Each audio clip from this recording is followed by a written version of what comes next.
وہ بھوک سے مر جاتے ہیں، لیکن اللہ کے علاوہ کسی مردے کو داتا اور غریب نواز نہیں کہتے، بندہ نواز اور بندہ پرور نہیں کہتے، وہ اللہ کے علاوہ کسی کو غوث اعظم نہیں سمجھتے، وہ اللہ کے علاوہ کسی کو مشکل کشا نہیں کہتے، وہ اللہ کے علاوہ کسی کو حاجت روا نہیں کہتے، وہ اپنا دامن، اپنا تعلق ایک اللہ سے جوڑتے ہیں۔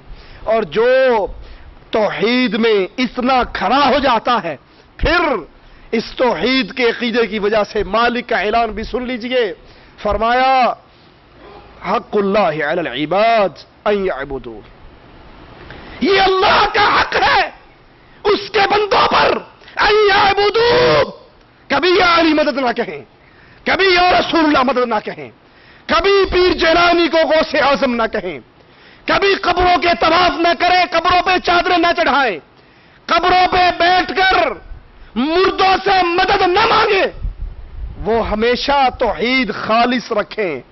جو اس طرح توحید کو خالص کر لے، حق العباد علی اللہ، ملائک کا اللہ پر، اللہ کی رحمت سے یہ حق بن جاتا ہے۔ جو شرک نہیں کرتا اللہ اس کو جہنم کا عذاب نہیں دیتا۔ اللہ سے دعا ہے اللہ ہمارے گناہوں کو معاف فرما دے، اللہ جنت کے سچے طلبگاروں میں ہمیں بھی شامل فرما دے، اللہ ہماری زندگی کا ایک ایک سانس تیری جنت کی طلب میں بڑھے۔ آپ نے سنا ہوگا کچھ دین ایمان کے ڈاکو دشمن کہتے ہیں، عجیب، اور رابعہ بصری آدھی کلندریہ کہا کرتی تھی کہ جنت کے پانی سے جہنم کو بجھا دوں اور جہنم کی آگ سے جنت کو جلا دوں، پھر بے لوث ہو کے اللہ کی عبادت کروں، پھر تو نے رب سے کیا لینا ہے؟ یہ صوفیوں کا عقیدہ، بے ایمانوں کا عقیدہ ہے۔ مومن اور موحد کا یہ عقیدہ نہیں، قرآن بیان کرتا ہے یدعون ربہم خوفا وطمعا، مومن خوف جہنم کا، طمع لالچ جنت کی، ان دو کے درمیان رہ کے اللہ کی عبادت کرتا ہے۔ خود رسول اللہ صلی اللہ علیہ وسلم نے نماز پڑھائی، 2 قدم آگے بڑھے، 2 قدم پیچھے ہٹے، صحابہ نے کہا آپ نے قدم آگے کیوں بڑھایا پھر پیچھے کیوں ہٹے؟ کہا رب نے مجھے جنت دکھائی، میں اس میں سے کھجور یا انگور کا ایک خوشہ اگر وہ توڑ لیتا، میں توڑنے کے لیے آگے بڑھا، قیامت تک تم سے ختم نہ ہوتا۔ رب نے مجھے جہنم دکھائی، یہاں تک کہ میں نے اپنا سایہ اس میں دیکھا، میں 2 قدم اس جہنم کے ڈر سے پیچھے ہٹا۔ یہ سنت رسول اللہ ہے، اللہ کے نبی صلی اللہ علیہ وسلم کے دین میں یہ دعوت نہیں کہ صوفی بن جاؤ، نہ جنت رہے نہ جہنم رہے، ہم تو صرف اللہ تیری رضا کے لیے کام کرتے ہیں۔ اللہ کی رضا جنت ہے، اللہ کے عذاب جہنم ہے۔ اسی لیے رسول اللہ صلی اللہ علیہ وسلم نے بدر کے مجاہدین سے کہا تھا قوموا الی جنت۔ ایمان میں صحابہ سے بڑھ کر کوئی اور ہو سکتا ہے؟ انبیاء کے بعد صحابہ کا ایمان، وہ جنت کی طلب میں آگے بڑھتے، وہ جنت کے لالچ میں آگے بڑھتے، وہ جنت کا سوال کرتے، وہ جہنم سے ڈرتے، جہنم سے پناہ کا سوال کرتے۔ ہم بھی اللہ سے دعا کرتے ہیں اللہ ہمارے گناہوں کو معاف فرما کے ہمیں اہل جنت میں شامل فرما دے، اللہ ہماری خطاؤں کو معاف فرما کے ہمیں اہل نار میں شامل نہ فرمانا، ہماری گردنوں کو، ہمارے ماں باپ کی گردنوں کو، ہماری آل اولاد کی گردنوں کو، ہماری بیویوں کی گردنوں کو اللہ جہنم کے کڑوں سے آزاد کر کے اللہ ہمیشہ کی جنتوں میں داخل فرما دے۔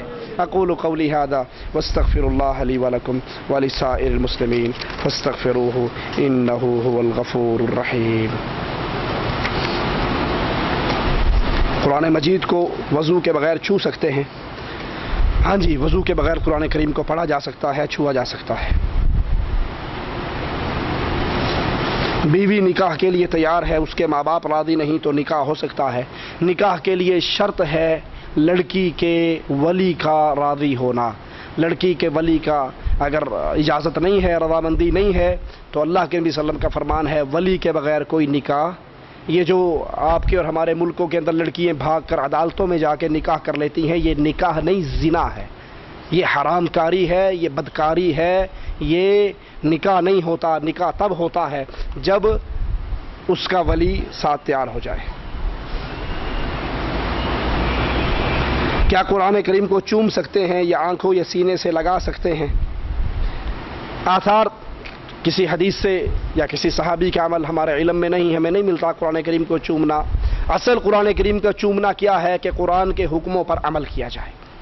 ہماری حالت بڑی عجیب ہو چکی ہے، بالکل ویسے ہی اس بیٹے کی طرح ہم بن چکے ہیں جس کو باپ کہے بیٹا پانی پلاؤ، بیٹا کہ ابا آپ بڑے پیارے ہو، آپ بڑے اچھے ہو، آپ سے میں بڑی محبت کرتا ہوں، میں آپ کے ماتھے کو چومتا ہوں، لائے میں آپ کی ٹانگیں دبا دیتا ہوں، بیٹا پانی پلاؤ، نہیں ابا پانی نہیں پلاؤں گا، پانی نہیں پلاؤں گا، ٹانگیں دباؤں گا۔ قرآن کہتا ہے وما آتاکم الرسول فخذوا وما نہاکم عنہ فانتہوا، جو رسول دیتا ہے اس کو لے لو، جس سے رسول روکتا ہے اس سے رک جاؤ۔ اور رسول کیا دیتے ہیں؟ فرماتے ہیں وفر اللحا، داڑھیوں کو زیادہ کرو، داڑھیوں کو معاف کرو، داڑھیوں کو چھوڑ دو، ان کو لٹکا دو، ان کو ان کے حال پہ رہنے دو۔ صبح اٹھ کر داڑھی شیو کرتا ہے، پھر قرآن پکڑ کے چومتا ہے۔ قرآن کہتا ہے اس داڑھی کو معاف کر دے گا، نہیں، اوکھی گل ہے۔ حکم نہ دو، چومیں گے، چاٹیں گے، غلاف میں لپیٹیں گے، ریشمی کپڑوں میں چھپائیں گے، لیکن عمل نہیں کریں گے، اس چوما چاٹی کا کوئی فائدہ نہیں۔ کیا قرآن کریم کی طرف پیٹ کر کے بیٹھ سکتے ہیں؟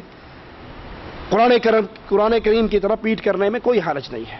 یہ جاہلوں کی باتیں ہیں، قرآن کی طرف پیٹنا ہو، بیت اللہ کی طرف پیٹنا ہو۔ آپ نے دیکھا ہوگا بیت اللہ شریف میں عمرہ کرنے کے لیے آپ جائیں تو کئی لوگ بیت اللہ الٹے قدموں پیچھے ہٹتے ہیں، بے شک پیچھے کوئی نمازی بیٹھا اس کے اوپر سے کلامادی کھا کے پیچھے گرے ہوئے ہوں۔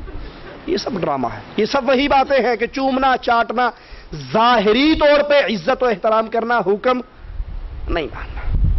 کیا قرآن کریم کو زمین پہ رکھ سکتے ہیں؟ نہیں، قرآن پاک کو زمین پہ جہاں آپ چلتے ہیں وہاں نہیں رکھنا چاہیے، یہ اللہ کا کلام ہے، اس کو بلند جگہ پہ رکھنا چاہیے۔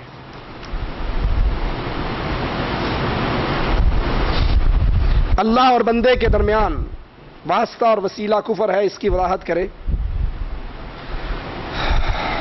اگر کوئی بندہ یہ عقیدہ رکھے کہ اللہ عز و جل ہماری بات نہیں سنتا، اس کو سنانے کے لیے واسطے اور وسیلے ضروری ہیں، واسطوں کے بغیر ہماری بات، ہماری پہنچ اس دربار میں نہیں ہے، جس طرح دنیا کی مثال دیتے ہیں، تو یہ عقیدہ رکھنا تو واقعی کفر ہے۔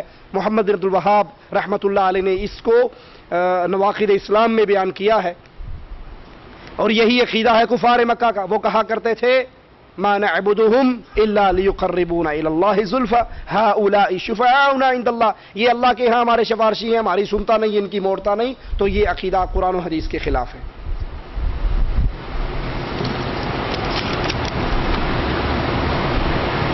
چھوٹا روم ہے، روم میں تہجد کی نماز ادا کریں، جس سمت سجدہ کرتے ہیں اس سمت دوسرا شخص سویا ہوا ہے، تو اپنے اور اس کے درمیان کوئی سترا رکھ لیں، کوئی ایسی آڑ رکھ لیں، اور اس سترے کے پیچھے اگر وہ سوتا ہے تو کوئی حرج نہیں۔ کہ اللہ سے رزق اور موت مانگنا چاہیے، کیا یہ صحیح ہے یا نہیں؟ موت کا سوال رسول اللہ صلی اللہ علیہ وسلم نے فرمایا کہ اللہ سے لا تتمنوا الموت، موت کی تمنا نہ کرو، موت نہ مانگو۔ ہاں، اپنے رزق کی فراغی کے لیے انسان دعا کر سکتا ہے۔ حدیث اور سنت میں کیا فرق ہے؟ حدیث اللہ کے نبی صلی اللہ علیہ وسلم کی زبان مبارک سے نکلے ہوئے جملے حدیث کہلاتے ہیں، اللہ کے نبی صلی اللہ علیہ وسلم کا عمل سنت کہلاتا ہے۔ مترادف چیزیں ہیں۔ سنت اس وقت تک سنت نہیں بنتی جب تک آپ کا قول نہ ہو، ٹھیک ہے؟ قول کو حدیث کہتے ہیں، عمل کو سنت کہتے ہیں۔ حدیث کئی طرح کی ہے، آپ حکم دیں وہ بھی حدیث ہے، وہ بھی سنت ہے، آپ عمل کریں وہ بھی حدیث ہے، اور آپ کے سامنے کوئی عمل کرے اور آپ خاموش رہیں تو وہ بھی حدیث ہے۔ کیا ایسے کوئی صحابی ہیں جن کو غسل کی حاجت میں جنگ میں شہید ہوئے؟ جی، غسیل الملائکہ حضرت حنظلہ وہ صحابی ہیں جن کو فرشتوں نے غسل دیا۔ سبحانک اللہم و بحمدک اشہد ان لا الہ الا انت استغفرک واتوب الیک۔